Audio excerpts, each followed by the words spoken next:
Hello students, आज के इस वीडियो में हम सीबीएसई में पूछे जाने वाले सबसे अच्छे क्वेश्चन पे आज डिस्कस कर रहे हैं। ये क्वेश्चन अक्सर सीबीएसई बोर्ड में पूछा जाता है और आगे भी पूछा जाएगा, आपसे भी ये पूछा जा सकता है, तो इसको आपको भी समझना है। और ये जो क्वेश्चन है ये इसमें कुछ नया नहीं है, थोड़ा सा लॉजिक आपको यूज करना है। अगर आप दो मैट्रिक्स की मल्टीप्लिकेशन जानते हैं तो ये क्वेश्चन आप इजीली सोल्व कर पाओगे। देखो क्या कह रखा है इसने, if matrix A equal, matrix A जो है वो 2 क्रॉस 2 ऑर्डर की एक मैट्रिक्स है, स्क्वायर मैट्रिक्स है जिसके सभी एलिमेंट 1 1 है। Then A raise to power N equal to where N belongs to set of natural number capital N. यहाँ पे जो एन है ना वो आप 1 ले सकते हो, 2 1 से आगे कुछ भी, ठीक है, सेट ऑफ नेचुरल नंबर से। तो ये कह रहा है कि अगर ए की वैल्यू ये आपको देखिए मैट्रिक्स ए ये है तो ए राइज टू पावर एन इनमें से किसकी इक्वल होगा, कौन सा ऑप्शन करेक्ट होगा। ठीक है, तो देखो यहाँ पे अगर मैं n इक्वल 1 लेता हूं ना, अगर मैं n इक्वल 1 लेता हूं तो मेरे को क्या मिलेगा, a raise to power 1 that is matrix a। ठीक है, तो a राइज टू पावर 1 पे मैंने चेक किया तो मेरे को वापस मैट्रिक्स a मिल रहा है। अगर मैं a raise to power 2 calculate करूं तो मेरे को क्या मिलेगा, a राइज टू पावर 2, इसका मतलब क्या है a मल्टीप्लाई a। ठीक है, अब दो मैट्रिक्स का मल्टीप्लाई आपको करना है और दो मैट्रिक्स कौन है, वो खुद ही है।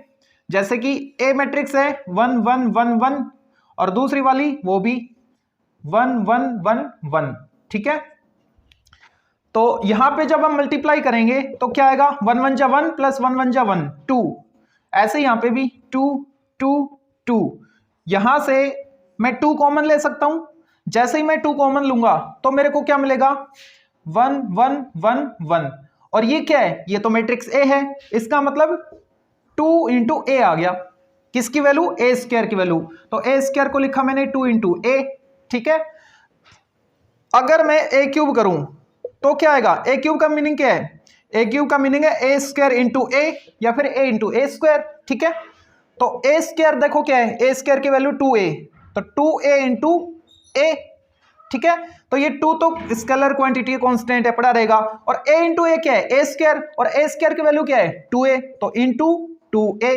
तो ये क्या आ गया, 2 की पावर, यहां पे देखो एक्सपोनेंट 2 में चल रही है ना, तो मैं इसको 4 ना करके 2 स्क्वायर कर रहा हूं, 2 स्क्वायर a। बस आगे आपको सोल्व नहीं करना है, यहां से आपको पैटर्न पता लग जाएगा। जब मैंने a क्यूब किया तो a क्यूब की वैल्यू कितनी आ रही है, 2 स्क्वायर इंटू a। अब देखो यहां पे a की एक्सपोनेंट जब एक थी, कितनी, एक थी, तो यहां पे 2 की एक्सपोनेंट कितनी है, 0। ठीक है, अगर मैं a की एक्सपोनेंट इंक्रीज कर रहा हूं, 2 कर रहा हूं ना, तो यहां पे 2 की एक्सपोनेंट 1 है, मतलब यहां पे जो एक्सपोनेंट है उससे एक कम एक्सपोनेंट 2 की आ रही है। यहां पे 2 एक्सपोनेंट है तो यहां पे 2 से एक कम एक्सपोनेंट है 2 पे। अगर यहां पे एक्सपोनेंट 3 है की, तो यहां पे 2 की एक्सपोनेंट इससे एक कम है। ऐसे ही अगर मैं a raise to power n निकालूंगा तो वो क्या आएगा, 2 राइज टू पावर इससे एक कम कर दो, n माइनस 1 इंटू ए। तो ये ऑप्शन चेक करो, a raise to power n इनमें से ये वाला कौन से ऑप्शन में है, 2 raise to power n minus 1 into A. C option हमारा राइट होगा। ठीक है।